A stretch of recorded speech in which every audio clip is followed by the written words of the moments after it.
I am speaking quietly, not because I am afraid of people, but because this season is watched.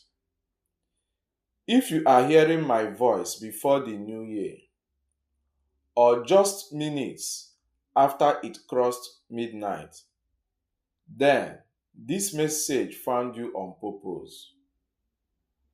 I am not here to scare you, I am here to interrupt you. Because every year, without fail, millions of people step into a new calendar already compromised and they don't know it. They shout, they hug, they send messages, they type Happy New Year with excitement. And in the spirit realm, their year is being entered by something else. I am a witch on the run, cast out, haunted by the same coven that trained me. And there is one thing we watch for more than prayers, more than fasting, more than church services. The first words people spoke into the new year. Because the year listens, and whoever speaks first positions it. If you rush to celebrate before you secure your year, you don't just waste a moment, you open a gate. Listen carefully. What you are about to hear is why some people start a year with joy and end it in confusion, loss, sickness, delays, and strange battles they never prayed for. Let me tell you what most people do within the first 60 seconds of the new year. They grab their phones, call loved ones, send mass messages, reply statuses, step outside shouting, toast drinks, hug people whose spiritual states they don't know. Spiritually speaking, this is noise without alignment. The spirit realm doesn't respond to excitement, it responds to authority and positioning. That is why serious people pray 1 hour, 2 hours, some 3 or 4 hours, then they sleep and receive instructions, warnings, and revelations. And after alignment, they greet the world. Celebration is not evil, but sequence matters. First, altar, then announcement. When you reverse it, witches don't attack you aggressively. They collect what you drop. Let me expose what happens between 12 o'clock a.m. and 5 o'clock a.m. Those hours are not empty. They are transition corridors. Witches don't chase loud people. We wait for the careless. In those hours, we monitor first words, monitor first messages, monitor who speaks without covering, monitor who celebrates without instruction. Because words spoken at transition points seal patterns. If you speak before heaven speaks to you, you may unknowingly agree with something old. Now listen to these stories. Story 1. Happy New Year cost him his job. His name was Daniel, a banker, Lagos. At exactly 12:01 a.m., he sent a broadcast message to over 300 contacts. Happy New Year. This year must favor me. He did not pray. He did not sleep. He did not ask God anything. In the coven, we marked him because He spoke ambition without instruction. He used must without authority. That morning, while he slept later, a declaration was made over his ear. Let his strength outrun his covering. By March, he offended a superior without knowing why. By June, he was laid off. By September, he was desperate and confused. He kept saying, "But I prayed this year." Yes, but you spoke first. Story 2. She opened her mouth and invited loss. Her name was Grace, a trader, widow, 3 children. She crossed the year shouting, "This year, no sorrow." That phrase caught attention. Why? Because transitions test authority. At 4:17 a.m., a counter word was planted. By February, her shop caught fire mysteriously. No thief was found, no electrical fault. She cried, "I spoke positively." But positivity without alignment is vulnerability. 3. The message that cost him his health. His name was Samuel, church worker, very active. At midnight, he replied every message immediately. Amen. Happy New Year. No prayer, no pause, no altar. Before dawn, his name was used in an exchange. By April, strange fatigue, unexplainable sickness, medical reports unclear. Deliverance later revealed your year was entered without a gatekeeper. Prayer is not noise. Prayer is permission control. When you pray before you speak, you receive direction, you receive warnings, you receive what not to announce. That is why wise people pray, sleep, wake with clarity, then greet. They don't let excitement outrun discernment. If you are at home at midnight or within those early hours, use these slowly, not rushing. Psalm 24, to command gates and transitions. Psalm 91, for covering before exposure. Psalm 125, for stability and unmovable positioning. Psalm 121, to hand your year to divine keeping. Psalm 27, to dominate the days ahead, not fear them. Read them before greetings. Read them before messages. Read them before stepping out. Celebration is good. Messages are fine. But first things first. Secure your year. Align your spirit. Let heaven speak before you do. Because the new year doesn't start when the clock changes. It starts when authority is established. I am a witch on the run. And this is one truth we never wanted believers to understand. I need you to listen to this part slowly because what I am about to say is the reason many people pray throughout the year but still feel like they are always catching up, never leading. The reason is simple but painful.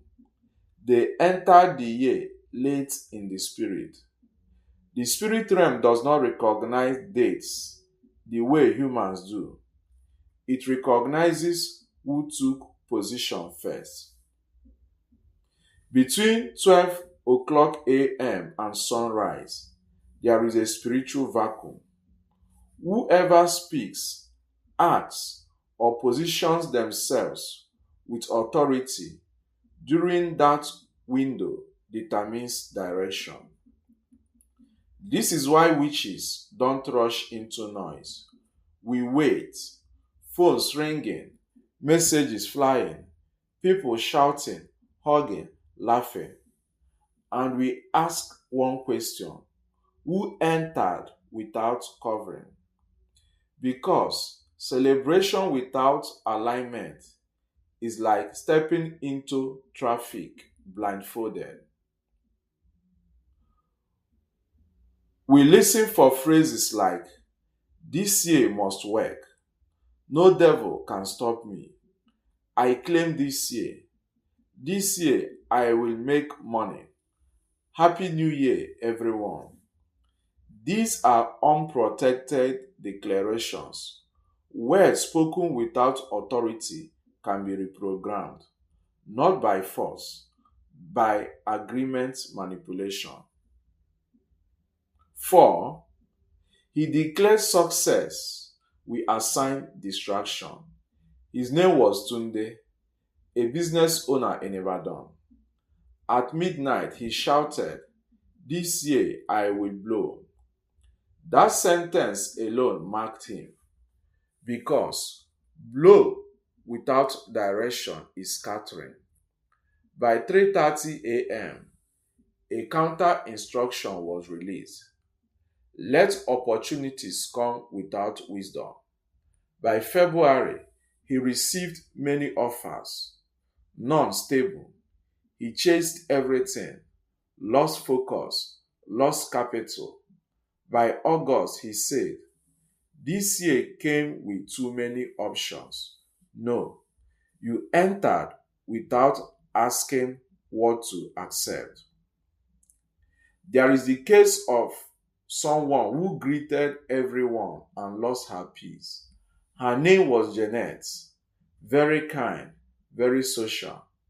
From 12:01 a.m. to 1:15 a.m., she replied every message, "Happy New Year, dear." She did not pray. She did not pause. In witchcraft, mass greetings at transition points are treated as mass openings. By morning, she felt unusually heavy, no joy, no reason. By March, anxiety, strange fear, restlessness. Deliverance later revealed, you connected emotionally before you connected spiritually. There was a man, his name was Emeka. After midnight prayers at church, instead of going home quietly, he followed friends out. Visits, drinking, laughter, random conversations. He prayed, yes, but he did not seal. Between 2 a.m. and 4 a.m., his focus scattered. That year, he was always busy, always tired, always behind. Not because prayer failed, but because position was leaked after prayer. This is something we fear deeply. When people pray and sleep intentionally, they often receive dreams, warnings, instructions, direction for the year. Sleep is not weakness, it is download time. That is why careless noise after prayer is dangerous. You don't eat seed after planting. People who do this often say, "This year feels different." Why? Because they allowed heaven to speak first. They didn't rush to announce themselves. They waited to be announced. If greeting people immediately was harmless, why do patterns repeat every year? Why do people say, "Every year something happens"? I don't understand my life. I prayed, but sometimes the problem is not what you did later, it is how you entered. Before messages, calls, outings, visits, social media, ask one thing: have I positioned my year? Because the year does not forgive carelessness, and witches don't need power, only permissions. If you are still listening, then understand this. Not everyone who entered the year carelessly is doomed, but everyone must correct alignment quickly, because the earlier the correction, the smaller the damage. This is why I am ending this message now and not dragging it. Listen carefully. Words spoken at transitions are powerful, but they are not irreversible. irreversible. If you have already said Happy New Year, what matters now is authority override. Do not panic. Do not start confessing fear. Instead, do this quietly. Say, every word I spoke without instruction, I withdraw it now.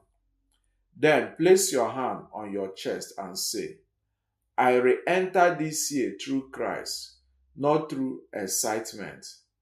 That single act shifts jurisdiction, which is hate clarity. If it is still within the early days of the year, do this once, slowly. 1. Enter silence. Before messages, before calls, before social media. Silence is not emptiness, it is spiritual reset. 2. Read these Psalms aloud, not rushing. Psalm 24. To command gates you already passed through. Psalm 91. To establish covering. Psalm 125. To anchor your year. Psalm 27. To dominate fear and uncertainty. After each psalm, pause. Let your spirit catch up with your mouth. 3. Hand the year over explicitly. Say, I refuse to manage this year alone.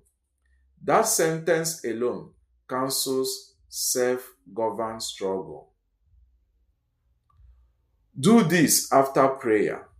This is important. After prayer, don't rush out. Don't rush calls. Don't rush visits. Don't rush excitement. You don't open windows immediately after locking doors. Because slow people listen before acting, hear before announcing, receive before declaring. Speed without instruction creates friction. That friction is where many attacks hide. If you must greet people, greet with restraint. Not this year must favor me, but may God guide us into this year. One is demand, the other is alignment. Celebration is not sin, greeting is not evil, but sequence decides outcome. You don't shout before you are positioned. You don't announce before you are covered. You don't celebrate before you are aligned. If this message feels heavy, it is because it is protective. We depended on ignorance, on excitement, on hurry. We feared people who entered quietly and spoke after listening. Now you know. Secure first, celebrate after. This is where I stop.